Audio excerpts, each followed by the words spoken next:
ప్రజాస్వామ్యంలో ప్రభుత్వాలు శాస్త్రం కాదు, అధికారం అంతకన్నా శాస్త్రం కాదు. నిన్న అధికారుల పార్టీ వాళ్ళు ఉండకపోవచ్చు, ఇవాళ ఉన్నది రేపు ఉండకపోవచ్చు, రేపు ఉన్నది మళ్ళీ ఎల్లు ఉండకపోవచ్చు. 5 ఏళ్ళు 10 ఏళ్ళు 15 ఏళ్ళు ఉంటాం. కానీ ఈ దేశంలో రాజ్యాంగం శాశ్వతం. పత్రికా స్వేచ్ఛ కూడా ఏ ప్రభుత్వం ఇచ్చినటువంటి కానుక కాదు, ఇది రాజ్యాంగం ఇచ్చిన హక్కు. అందుకే మిత్రులారా, మనం ఎప్పటి వరకైతే రాజ్యాంగాన్ని కాపాడుకుంటామో ప్రజాస్వామ్యం బలంగా ఉంటది. రాజ్యాంగం పలసన పడితే ప్రజాస్వామ్యం బలైన పడుతుంది. మా అందరు కూడా రాజ్యాంగం ఇచ్చినట్టు హక్కు. ఇలా కూనంనేని గారు ఎమ్మెల్యే అయినా, కేటీఆర్ గారు ఎమ్మెల్యే అయినా, నేను ఎమ్మెల్సీ అయినా, మా ముఠా గోపాలన్న ఎమ్మెల్యే అయినా, ఇది రాజ్యాంగంతో ఇచ్చిన హక్కు. రాజ్యాంగాన్ని మనం ఎంత జాగ్రత్తగా కాపాడుకుంటే ప్రజాస్వామ్యం అన్ని రోజులు ప్రజ్వరిల్లుతుంది. ప్రజాస్వామ్య దేశంలో మాట్లాడుకునే స్వేచ్ఛ ఉంది, మితిమీరకూడదు. ఇవాళ మనం చూస్తా ఉన్నాం, పత్రికా రంగం ఒక విప్లవం, ముఖ్యంగా సోషల్ మీడియా వచ్చిన తర్వాత ఎంత గొప్ప సాధనం ఇది. సోషల్ మీడియా అనేది ఎంత గొప్ప సాధనం. నేను ఎన్ఎస్సీ అధ్యక్షుడిగా ఈ రాష్ట్రంలో 19 నుంచి 99 వరకు ఉన్నాను.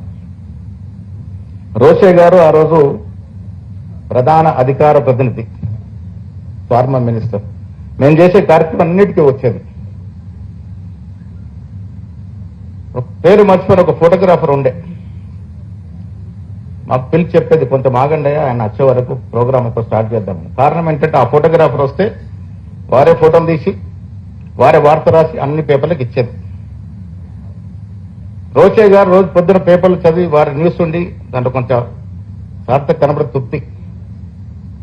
నేను ఎన్ఎస్పీ అధ్యక్షుడు ఉన్నప్పుడు కూడా కార్యక్రమాలు చేసి వార్త రాసి దానికి ఫోటో క్లిప్పింగ్ చేసుకొని మాకు పార్టీ ఇచ్చిన జీబు ఉండే, ఆ జీబులో అన్ని వార్తాపత్రిక ఆఫీసులు తిరిగి రిక్వెస్ట్ చేసి వచ్చుకునేది. తెల్లారి మన ఫోటో మన న్యూస్ పేపర్లో వస్తే రాజకీయ నాయకుడికి ఒక పండగ, ఆ రకంగా చేసుకునేది. ఇవాళ నేను మాట్లాడుతూ ఉంటామని నా ఫోటోలు వెళ్ళిపోతా ఉన్నాయి, నా వార్తలు లైవ్ టెలికాస్ట్ అవుతా ఉన్నాయి, సోషల్ మీడియాలో పోతా ఉన్నది. అంటే ఇంత విప్లవాత్మక మార్పు మీడియాలో వచ్చింది. ఇది గొప్ప సాధనం. టిప్స్ మీద ఫోన్లో ప్రపంచాన్ని చూస్తా ఉన్నాం.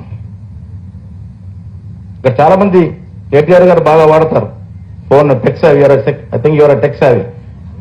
కూనంనేరు గారు కూడా వాడుతూ ఉన్నారు, వాళ్ళు నేర్చుకుంటా ఉన్నారు. ఫోన్లో ప్రపంచం చూస్తా ఉన్నాం, క్షణాల్లో వార్తలు వస్తా ఉన్నాయి. కానీ బాధ ఏంటంటే సోషల్ మీడియా హద్దులు మీరు ప్రవర్తిస్తూ ఉంది. నేను చాలాసార్లు చూస్తూ ఉంటాను టీవీలో, ఎక్కడో ఢిల్లీలో జరిగినటువంటి అంశం మేము నలుగురేమో ఉంటాం, వాళ్ళు కూడా అక్కడ ఉన్నట్టు వాళ్ళ ముందే జరిగినట్టుగా వస్తా ఉన్నాయి న్యూస్. రాహుల్ గాంధీతో మాట్లాడింది నేను, మా ముఖ్యమంత్రిగా మాట్లాడింది మాకన్నా ముందే సోషల్ మీడియాలో వస్తా ఉంది. ఇది మంచిది కాదు. వాస్తవాలు రావాలి. పత్రికా స్వేచ్ఛ ఉన్నప్పుడు వాస్తవాలు రాయాలి. మేము ఇలా ప్రభుత్వంలో ఉన్నాం, వాస్తవాలు రాయండి, మీకు స్వేచ్ఛ ఉంది. మేము చేసే తప్పిదాలు కూడా రాయాలి. ఇదే ప్రజాస్వామ్యం. ఏ పత్రిక కూడా ఎవరికి తాబేదారిగా ఉండకూడదు. ఎవరు ప్రభుత్వంలో ఉన్నా పత్రికలు అనేవి ప్రజల సొత్తు. ప్రజాస్వామ్యంలో పత్రికలకి ప్రజల యజమానులు, వారి అంశాలనే ప్రతిబింబించాలి. మీకు ఆ స్వేచ్ఛ ఉంది. మీరు రాసినప్పుడు అధికారులు ఉన్నవారు సరిదిద్దుకునేటువంటి అవకాశాన్ని అన్వేషిస్తాం. ప్రభుత్వాలు కూడా, ప్రభుత్వ ఆధీనతలు కూడా పత్రికలు వాస్తవాలు రాసినప్పుడు స్వీకరించే స్థైర్యం ఉండాలి, అలవాటు కూడా ఉండాలి. స్వీకరించాలి. మనం చేసిన తప్పిదాలు ఎవరైనా ప్రతిబింబిస్తే, ముఖ్యంగా పత్రికలు ప్రతిబింబించినప్పుడు దాన్ని ఆస్వాదించి స్వీకరించే అలవాటు కూడా నేర్చుకోవాలి. అప్పుడే ప్రజాస్వామ్యం ముందుకు పోతుంది.